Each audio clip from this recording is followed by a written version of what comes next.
Hola, creo que ya estamos en los dos, tanto en Instagram o Facebook. Y eso es bueno para avisar que estamos en los dos. Así que puedes elegir. Os perseguiremos por donde sea que estéis. Porque queremos compartir esas cosas que hemos estado estudiando y nos parecen fantásticas. Es ya la tercera o cuarta vez que hacemos un estudio de Hechos y nos parece que cada vez encontramos más lecciones, más enseñanzas que podemos poner en práctica. Lo interesante es que Hechos nada más es que hoy en día, porque la mayoría de la gente quiere ir en una dirección y nosotros hemos encontrado a Cristo, los que hemos encontrado a Cristo, y vamos en contracorriente. Y hay un choque entre los que sí y los que no. Y es lo difícil de vivir la vida cristiana a veces. Y aquí vemos el ejemplo de Pablo y Silas. ¿Qué hicieron cuando tenían esos momentos de probación, de dificultad? Y hay mucho que aprender de ellos. Así hoy continuamos, hemos finalmente terminado el capítulo 16 y ahora vamos al capítulo 17, que también tiene muchas lecciones para nosotros. Ahí que paso la palabra a Dwight. Buenas tardes a todos y a todas.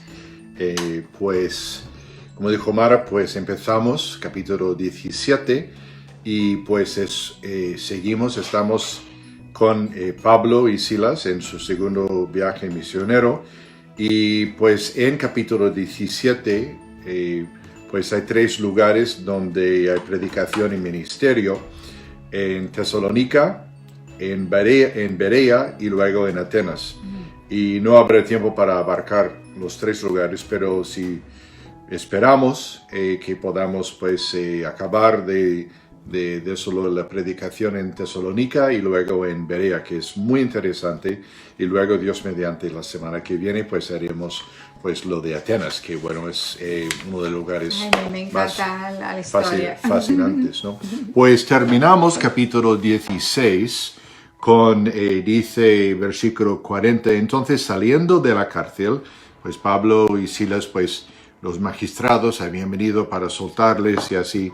Y entraron en casa de Lidia y habiendo visto a los hermanos, los consolaron y se fueron. Ahora, recordemos, habíamos dicho de que Lucas, aquí el autor, pues vuelve a tercera persona.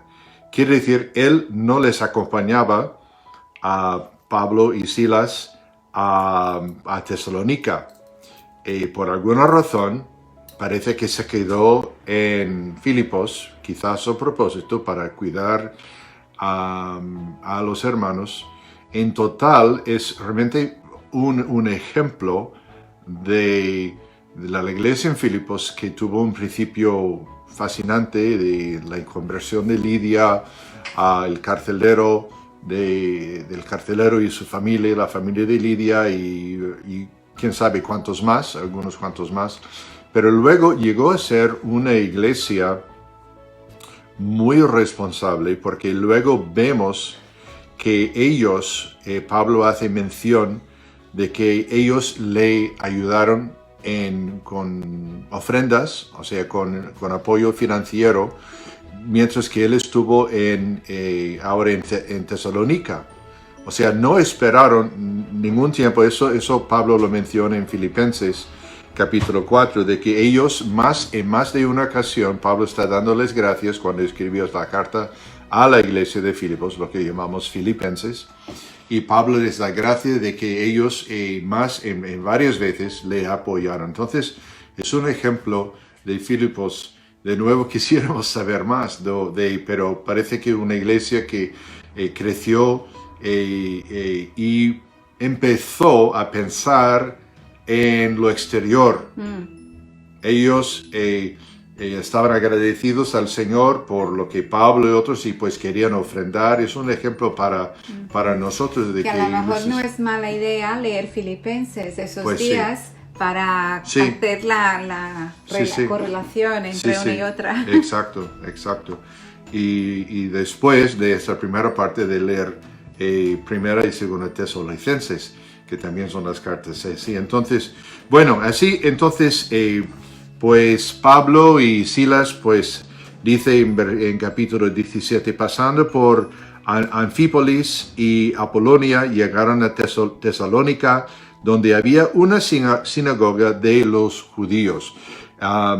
Tesalónica era y sigue siendo pues una ciudad, un puerto muy importante, más o menos a 160 kilómetros desde Filipos, más una caminata de 3 días más o menos.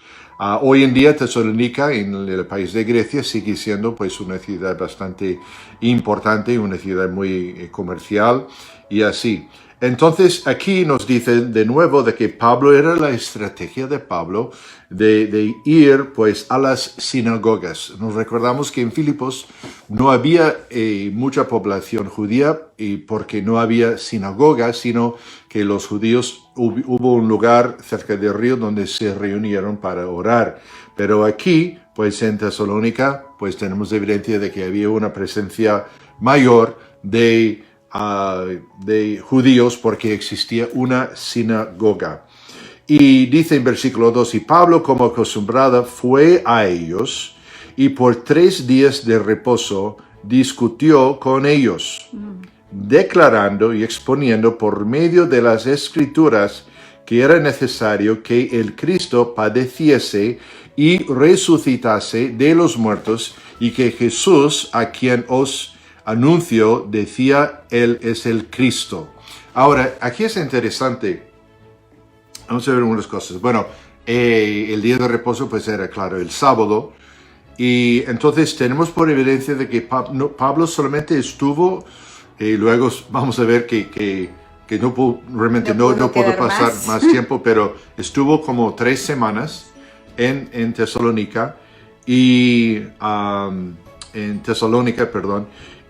luego pues entraba e iba a las sinagogas, tenía como estrategia, y sabemos que luego que llega a Atenas no hace esa estrategia, hace otra estrategia total, pero aquí porque encontraría gente pues de muchas cosas en común. Pablo tenía su corazón a predicar pues a los no judíos también, claro, pero iba ahí siempre al principio y pues porque sí veía que pues había gente, la gente sabría, bueno, Pablo de Tarso, un fariseo, alumno de Gamaliel, pues, tenía nombre. Sí, y normalmente era costumbre para una persona como Pablo, pues, que le invitara, pues, a decir algo, ¿no? Tenían puerta abierta a él. Quizás más tarde se repitieron de ello, no sé, pero y aquí lo que nos dice,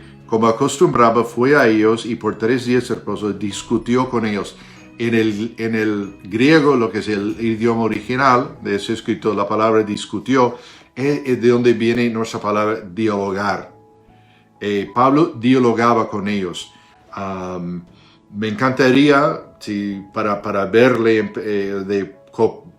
porque Pablo, por un lado, decía que todo sea en nuestras conversaciones con gracia, o sea, de no arguir, de no mansedumbre, pero a la vez dice que él refutaba, tenía denuedo. Sí, entonces era una mezcla de hablando la verdad en amor, pero con fuerza, con contundencia, ¿no? Dialogando, ¿no? Me imagino que Pablo también razonando, que él estaba escuchando a la gente. Ellos partían de un fondo común, ¿no? Sí, que conocían el Antiguo Testamento. Sí, claro. Y entonces, declarando, exponiendo por medio de las Escrituras. Ahora, recordemos que en ese tiempo, pues, cuando se refiere a las Escrituras, estamos hablando de Génesis a Malaquías. Eso eran las Escrituras. Pablo no iba a refutar de la resurrección de Jesús desde los evangelios, porque los evangelios todavía no se habían escrito. Entonces, eso pienso yo, hace la tarea aún más desafiante para comprobar, pero claro, en nuestro estudio de profecía, para los que estaban escuchando, estudiamos brevemente algunas de las muchas profecías acerca de Jesucristo en el Antiguo Testamento que luego fueron cumplidas por Jesús en el Nuevo Testamento. Entonces, ciertamente Pablo pues habría referido a pasajes como Isaías capítulo 53, que habla claramente de Jesucristo, pero escrito 7 siglos antes de él, y bueno, y de muchos otros pasajes, pero debatiendo, pues comprobando, pues enseñando desde las Escrituras que ahora que era necesario que Cristo padeciese y que resucitaría de los muertos, y que Jesús, a quien yo os anuncio, decía es el Cristo. Ahora, eso pues eran los elementos básicos de la predicación, tanto de Pablo como de Pedro, siempre hablando, refiriendo a Cristo, y que murió en la cruz por el pecado, por los pecados de todos aquellos que le recibirían, y que era necesario arrepentirse y recibirle y creer en él como Señor y Salvador. Era los fundamentos, elementos claves que en sus predicaciones, y eso es para ejemplo para nosotros, de no dejar fuera nada del Evangelio. No podemos. Entonces, bueno, versículo 4, y algunos de ellos creyeron y se juntaron con Pablo y con Silas, y de los griegos piadosos, gran número, y muchos, y mujeres nobles, no pocas. me encanta cómo Lucas escribe, ¿no? Quiere decir no pocas, quiere decir que muchas, pero es muy elegante, ¿no? Entonces parece de que aún estaban presentes en la sinagoga estos griegos también, que habrían sido permitidos para entrar, y quizás ellos habían oído de que Pablo venía y pues querían escucharle, ¿no? No sabemos, pero es interesante. No sabemos exactamente cuántos, quisiéramos saber, pero no sabemos. Pero dice que muchos creyeron, y gran número de griegos piadosos y muchas mujeres nobles. Interesante esta palabra piadoso, ¿no? Que nos da a entender que son personas que tienen el corazón tierno, ¿no? Que debemos llegar a este punto para reconocer que necesitamos algo más de lo que tenemos. Y bueno, también en ese grupo nos imaginemos que pues algunos pues, de los judíos también creyeron también. Pero dice que luego en versículo 5, aquí cambia un poco, entonces los judíos que no creían, teniendo celos, encima de no creer, tenían celos. Sí, porque él era muy popular y estaba explicando y la gente entendiendo, y también de ver la respuesta, porque quien encontraba a Jesús se transformaba, y a lo mejor ellos estaban hablando ahí años y años de la Biblia también, del Antiguo Testamento, y no estaba viendo resultado de vida, y cuando encontraron a Jesús se transformaban, y eso les... También recordemos que los fariseos, los saduceos, los líderes religiosos de Jerusalén también tenían celos de Jesús. Sí. Cualquier uno que conseguía más porque atención. todo el mundo estaba y así, entonces... qué pena. Pero bueno, es una reacción natural. Y una lección para nosotros, ¿no? Pues sí.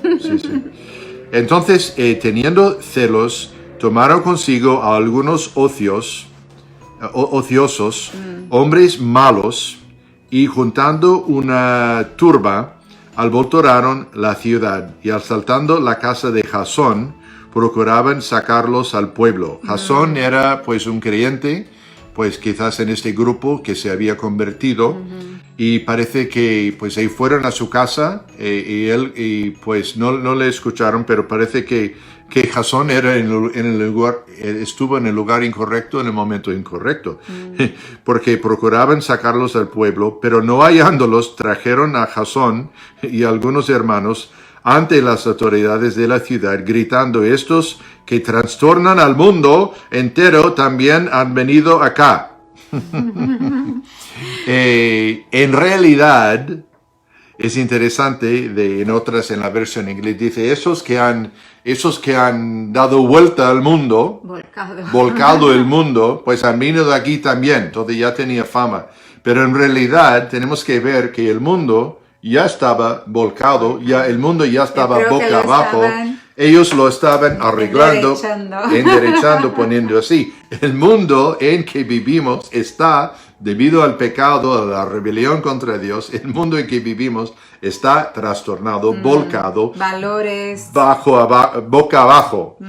Y es nuestro deber como de creyentes de predicar, porque el Evangelio es el único mensaje que tiene esperanza para poner recto, para poner las cosas bien como debían de estar. Sí, Entonces, pero nos hace y nos da un poco de humor aquí, como dice, estos que han venido aquí también, están enfadados, ¿no?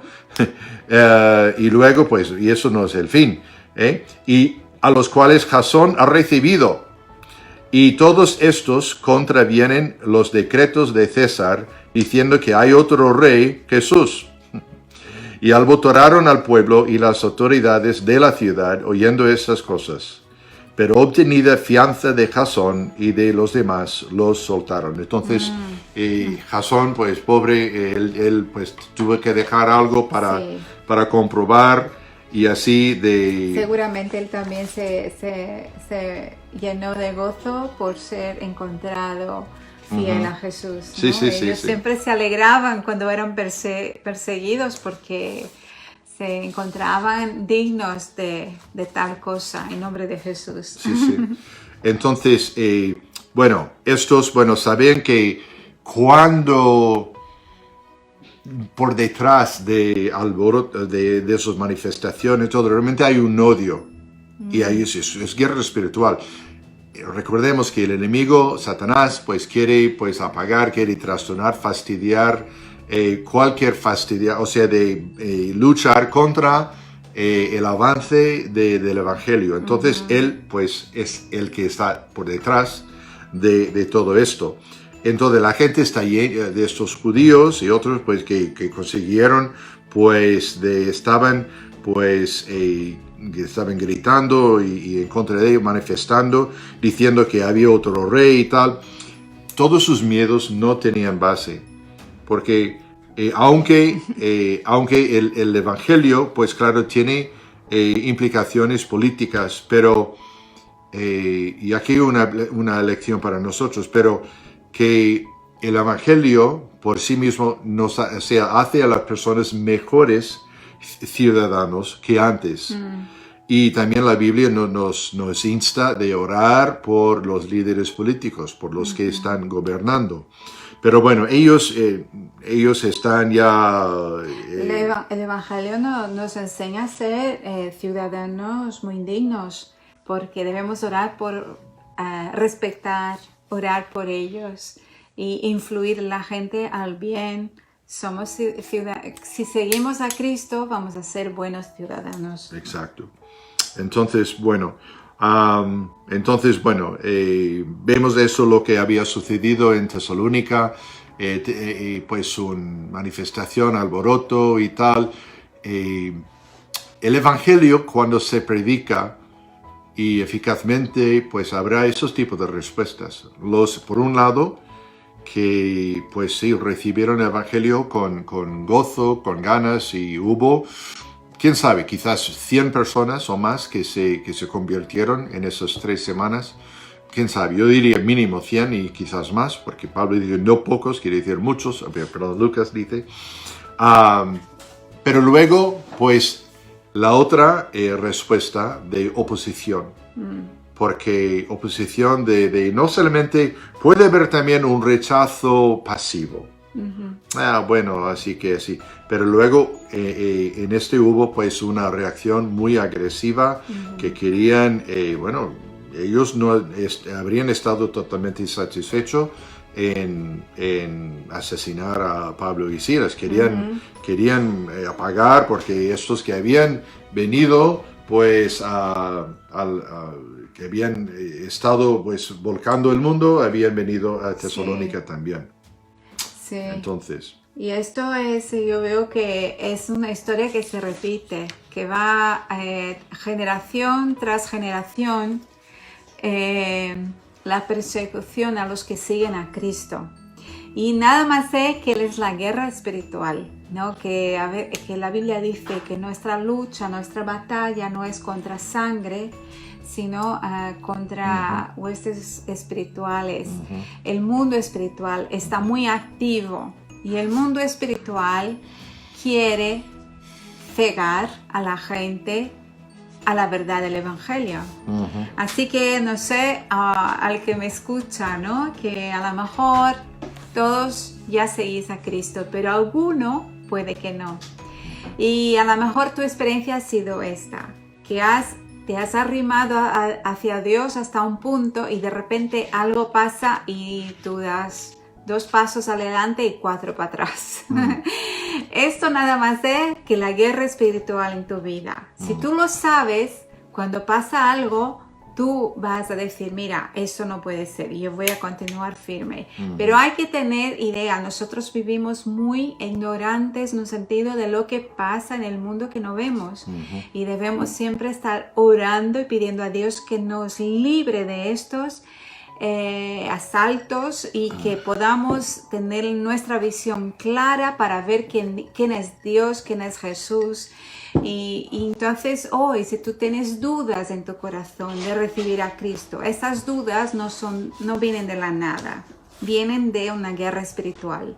Así que pon esto al lado y enfócate en Jesús y Él va a ser victorioso en tu vida. Gracias, Ana. Pues entonces Pablo y Silas estuvieron pues apenas 3 semanas. Sin duda ellos querían haber estado más tiempo con ellos. Pero luego Pablo escribe poco después pues la primera carta a la iglesia de Tesalónica y muchos creen que fue la primera carta que él escribió a una iglesia. Entonces, bueno, sigamos. Versículo 10. Inmediatamente los hermanos enviaron de noche a Pablo y a Silas hasta Berea. Berea estuvo bastante cerca, otra ciudad no tan grande como Tesalónica. Y ellos, habiendo llegado, entraron en la sinagoga de los judíos.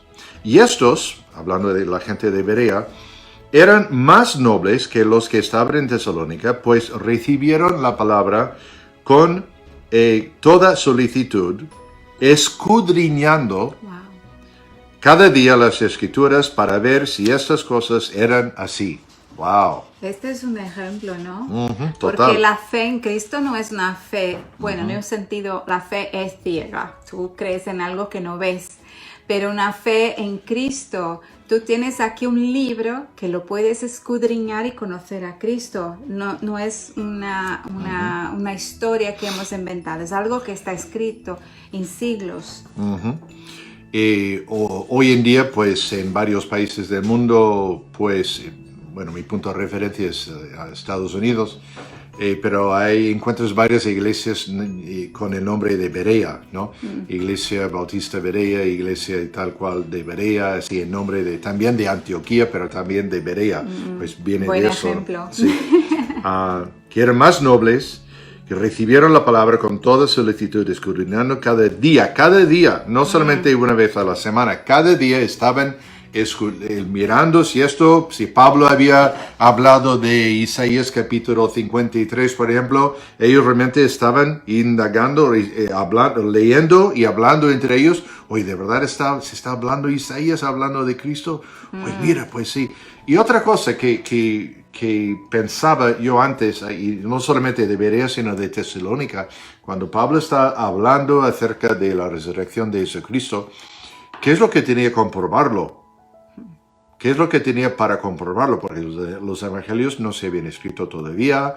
Palabra y así. de boca, ¿no? Pues, en primer lugar, Pablo, pues, tenía testimonio de otros que pero Pablo también, yo me imagino que Pablo también hablaba de su experiencia con Jesús en el camino de Damasco, que diciendo, pues, mira, yo le he visto. Y entonces, claro, la gente podría creerle o no creerle, pero, y pues, entonces... Pues él contaba con mucha ayuda porque él tenía las Escrituras y el Espíritu Santo. Y le dicen que la Biblia es el único libro que lees en la presencia de su escritor. Entonces, cuando estás leyendo la Biblia, Dios está contigo, el Espíritu Santo te está abriendo los ojos. Y después, aparte de leer y ver la obra del Espíritu Santo, ellos podían ver la vida, porque nuestra vida entonces va a ser la Biblia que muchos van a leer, ¿no? Entonces, juntando, tenía mucha ayuda él. Sí. Bueno, pero es interesante aquí que luego dice así que creyeron a muchos de ellos y mujeres griegas de distinción y no pocos hombres, quiere decir que muchos hombres. No sabemos cuántos, que quisiéramos saber cuántos, pero muchos y a lo mejor más, mucho más que en Tesalónica, ¿no?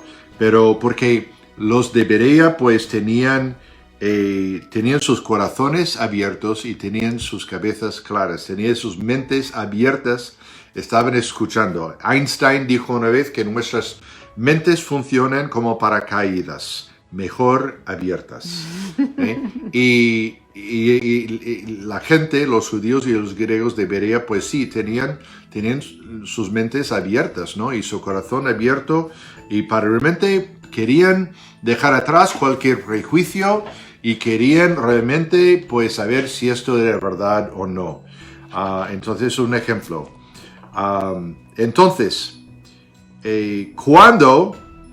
Versículo 13, cuando los judíos de Tesalónica supieron que también en Berea era anunciada la palabra de Dios por Pablo, fueron allá y también alborotaron a las multitudes. Vaya.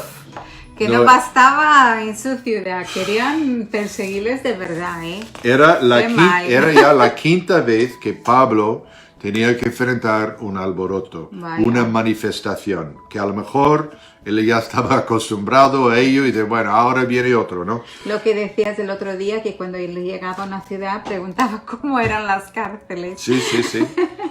Que al final iba a acabar ahí. Sí. Entonces, pero inmediatamente, versículo 14, los hermanos enviaron a Pablo a que fuese hacia el mar, y Silas y Timoteo se quedaron ahí. Y los que se habían encargado de conducir a Pablo le llevaron a Atenas, y habiendo recibido orden para Silas y Timoteo de que viniesen a él lo más pronto que pudiesen, salieron. Entonces, pensaron, y a lo mejor pensaron bien, sí, pensaron, bueno, que por lo menos si porque igual... Quizás él fuera el centro de la atención, ¿no, sí, Pablo? Sí, quitarlo a Pablo, y menos mal, podríamos decir que Silas y Timoteo pudieran quedar ahí, porque Pablo parece que estuvo ahí apenas pocos días, ¿no? Y eso, entonces así. Pero vemos realmente un gran resultado. De nuevo, quisiéramos tener números más exactos de cuántos creyentes estaban en Tesalónica y luego en Berea. Pero bueno, lo que sí podemos concluir es que eran grupos, sobre todo en Berea, pues un grupo muy numeroso, que había realmente un gozo, una alegría de así. Y eso es un ejemplo que Jesús dijo, de que si alguno viene a mí jamás le echaré fuera. ¿No? Cualquier persona que realmente quiere estudiar, Jesús dijo, estudiáis las Escrituras porque ellas hablan de mí, ¿no? Entonces eso, cuando leemos las Escrituras, cuando realmente para indagar, para verificar, para averiguar si es verdad. Con corazón piadoso y abierto, como estaban los de Tesalónica. Exacto, así que, bueno, pues hemos llegado pues a esta parte del capítulo, el tiempo se nos va acabando, pero vemos, así terminamos esta parte, grandes predicaciones y no para por ahí, hay más. En Tesalónica, en Berea. Y ahora Atenas. Sí, y luego Atenas. Silas y Timoteo pues se han quedado en Berea para pues seguir, porque los nuevos creyentes necesitaban enseñanza, ayuda y de la fundación de la iglesia, y Pablo sigue pues a Atenas. Y Dios mediante, el martes que viene pues seguiremos pues con la fascinante historia de la predicación en Atenas. Así que vamos así a concluir con una oración. Mara, ¿nos guías, por favor? Y así terminamos. Señor Dios, te doy gracias por este día y por esta enseñanza, por tu palabra que es viva y podemos aprender tantas cosas de ella cada vez que tengamos nuestro corazón abierto y a tu Espíritu Santo. Yo te pido que podamos aprender del ejemplo de Pablo, del denuedo que tenía, de no querer parar, que no desistir mediante las dificultades, que podamos también ser como Él en nuestras vidas. Y mientras también, Señor, predicamos a las personas o hablamos de tu amor hacia ellas, Señor, porque lo que has hecho en nuestras vidas es tan grande que no podemos callarnos. Y pedimos, Señor, que nos ayude a seguir este ejemplo y también como ejemplo de esas personas que cuando recibían la palabra tenían sus corazones como un terreno fértil para recibir una semilla, la semilla del Evangelio. Que si hay alguien entre nosotros que todavía no ha recibido esta semilla maravillosa, que este sea el momento, que este sea el día de salvación. Y te pido, Señor, que tu Espíritu Santo pueda estar trabajando en la vida de todos que estamos aquí hoy y que van a oír esto más tarde. Tú conoces cada persona y dónde se encuentran y pedimos tu bendición, que podamos cada uno donde estamos dar uno o más pasos hacia ti, Señor, y estar más cerca de ti. En el nombre de Jesús oramos. Amén. Amén. Bueno, y volvemos el jueves con nuestro otro estudio sobre qué nos depara el mañana.